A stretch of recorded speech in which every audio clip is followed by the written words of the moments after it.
Bonjour à tous et bienvenue dans cette nouvelle vidéo.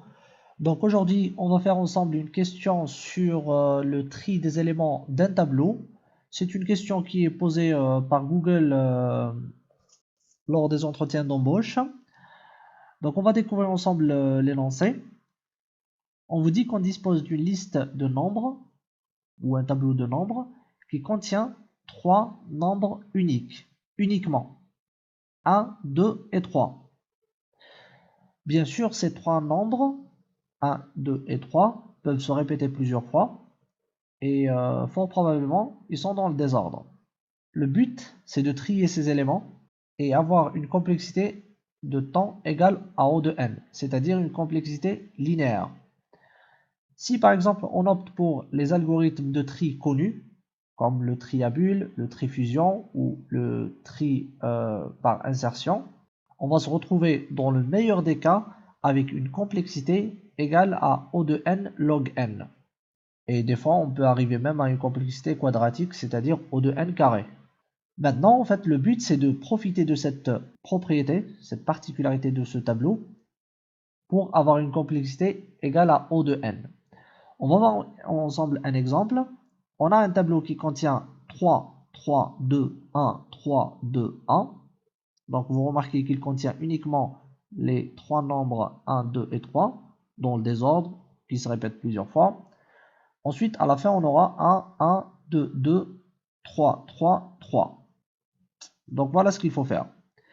Ensuite, ici, on vous dit challenge. Essayez de trier la liste de nombres en utilisant un espace constant, c'est-à-dire une complexité d'espace égale à O de 1. On va essayer de faire cet exercice. Dans un premier temps, on va écrire le prototype de la fonction. Donc ma fonction retourne void. Je vais l'appeler sort 3 numbers. Ça va prendre un vecteur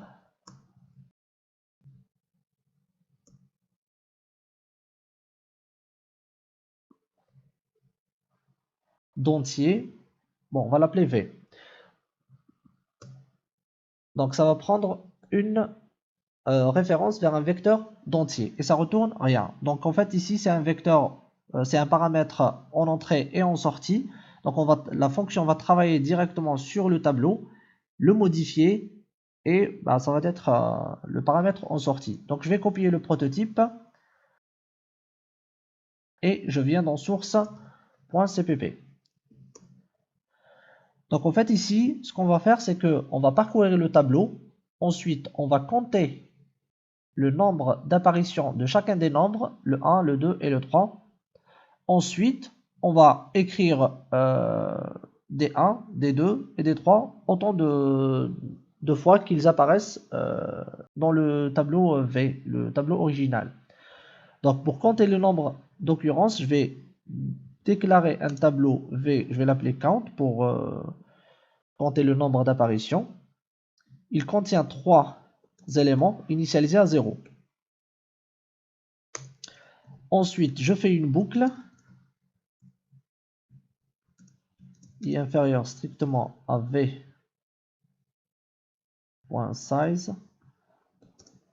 i++. Donc ici, je peux enlever std.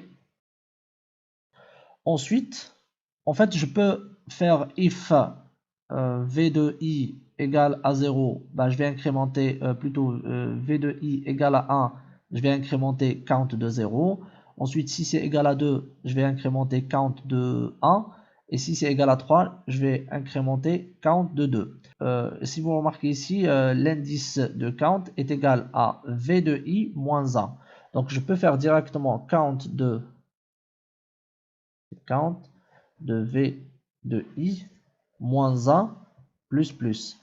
Donc si v de i est égal à 1, donc 1 moins 1, ça vous donne 0. Donc on incrémente le premier élément. Si c'est égal à 2, 2 moins 1, ça nous donne 1. Donc c'est le deuxième élément qu'on incrémente. Et pareil pour le troisième élément. Donc juste avec une seule expression, on a réussi à regrouper les trois cas. Maintenant, une fois qu'on a compté le nombre d'apparitions de chacun des nombres uniques de ce tableau. Maintenant, il faut réécrire ces éléments dans l'ordre. Donc, je vais reparcourir le tableau v size et plus. Ensuite, je vais faire if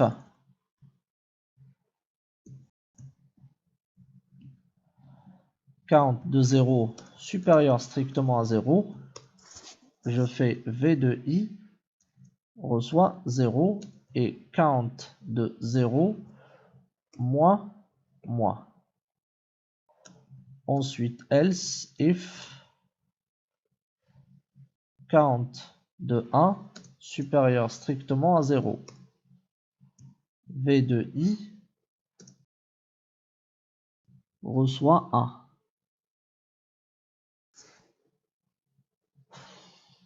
Alors, ici plutôt reçoit 1, ici reçoit 2, et count de 1, moins. Ensuite, dans le else, on va traiter le cas du 3. Donc, ça va être v de i reçoit 3. Donc, au début, on va d'abord épuiser les 1. Donc, on va écrire autant de 1 que le nombre qu'on a dans count 0. Donc, vous remarquez ici que je fais count de 0, moins. Donc, dès qu'il atteint 0, je bascule sur ce if-là. Donc, si count de 1 égale supérieur strictement à 0, ça veut dire on va écrire des 2. Et à chaque fois, on décrémente. Et une fois qu'on a écrit tous les 1 et tous les 2, il restera forcément des 3. Bien sûr, ici, on travaille sur l'hypothèse que le tableau ne contient que les 3 nombres, 1, 2 et 3. Et à la fin, la fonction, on est sûr qu'elle a réussi à trier les nombres 1, 2 et 3. Donc, on va essayer d'analyser la complexité maintenant.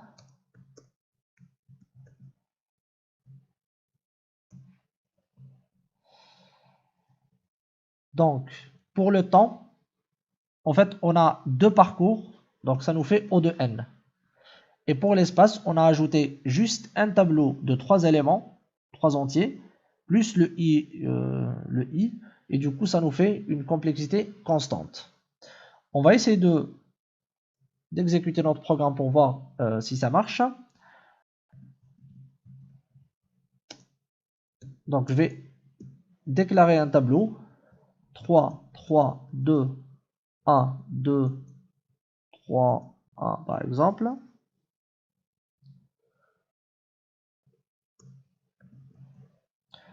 Je vais faire print v une première fois. Ensuite, je vais faire sort 3 numbers v.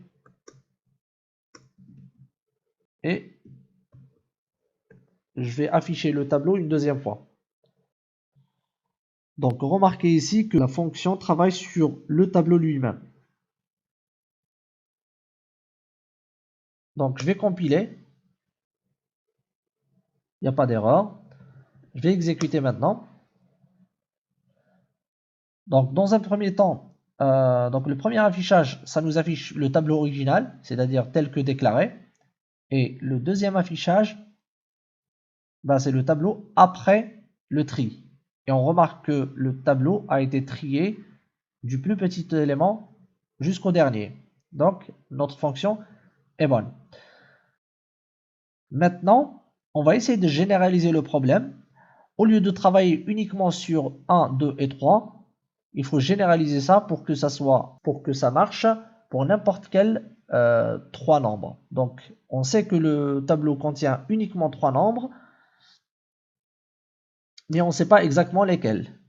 Du coup, il faut généraliser ça. Je vais l'appeler gen pour généraliser. Donc, je viens ici dans source.cpp pour coller ce prototype. Alors, au lieu d'avoir un tableau ici, je vais avoir plutôt map int. Donc, le premier int, ça va être le nombre lui-même. Et le deuxième int, c'est le nombre d'apparitions. Je vais l'appeler M, par exemple.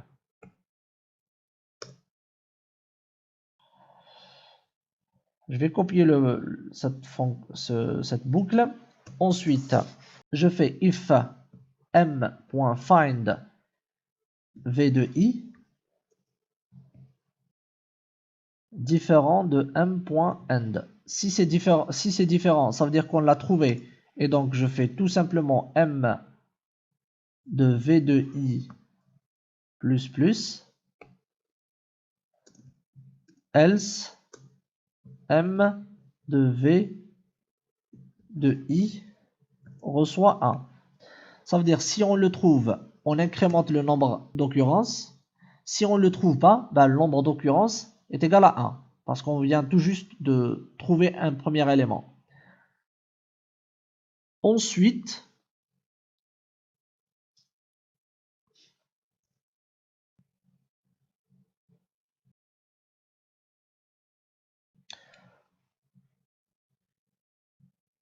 alors je peux faire la même chose ici.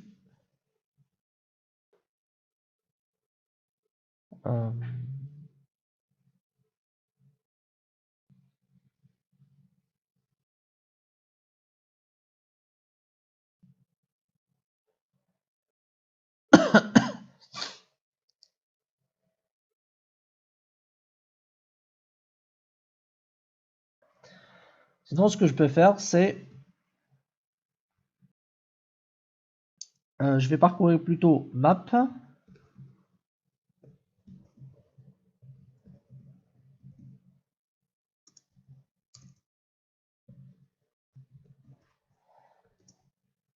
Donc it différent de m.end. Je fais ça. Donc qu'est-ce que j'ai fait ici? En fait, je vais parcourir le m. Mon objet map. Donc j'ai déclaré un itérateur it qui commence à partir de m.begin. Il faut qu'il va jusqu'au bout, c'est-à-dire jusqu'à m.end. Et à chaque fois, je l'incrémente. Ensuite,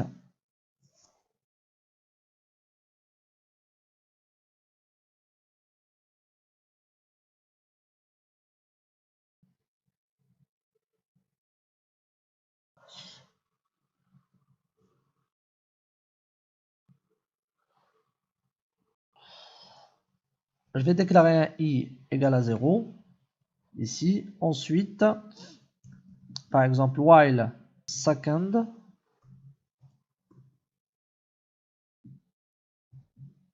supérieur strictement à 0,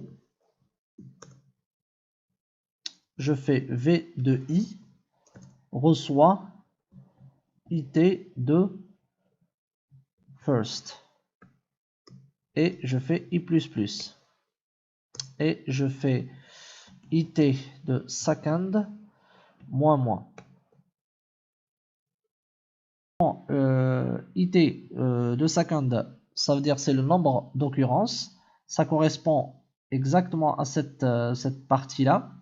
Donc tant que là on a parcouru en fait les trois nombres et leur nombre d'apparition. Ensuite, tant que le nombre d'apparitions est supérieur strictement à 0, ben, on va affecter à v de i le nombre qui peut être quelconque. Et j'incrémente le i parce que ça c'est l'indice du tableau V.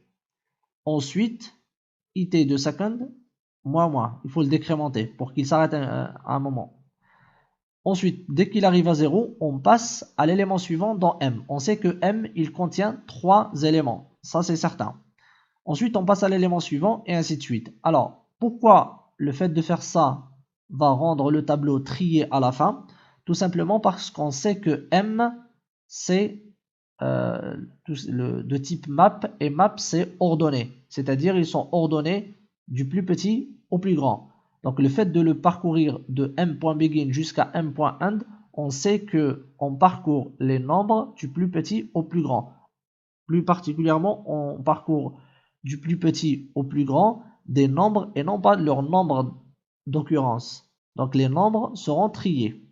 Donc normalement, ça va être bon. Je vais essayer de faire ça pour voir ce que ça donne. Donc je vais recompiler. Bon, il n'y a pas d'erreur de compilation. Le bon résultat. Maintenant, je vais essayer, je vais mettre par exemple à la place de 3, je vais mettre 30. Mais c'est très important que ça soit 3 éléments, 3 nombres uniques. À la place de 1, je vais mettre 100. Et à la place de 2, je vais mettre moins 2.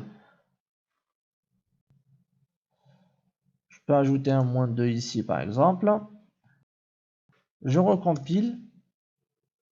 Donc normalement j'aurai moins 2.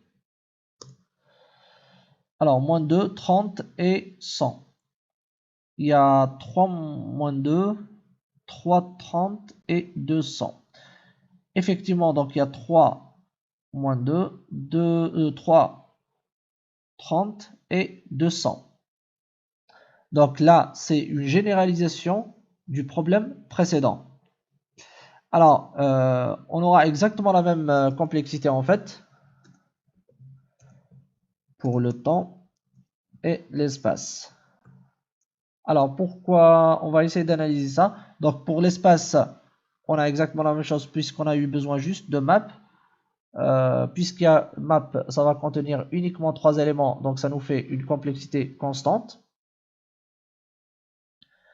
Pour tout ce qui est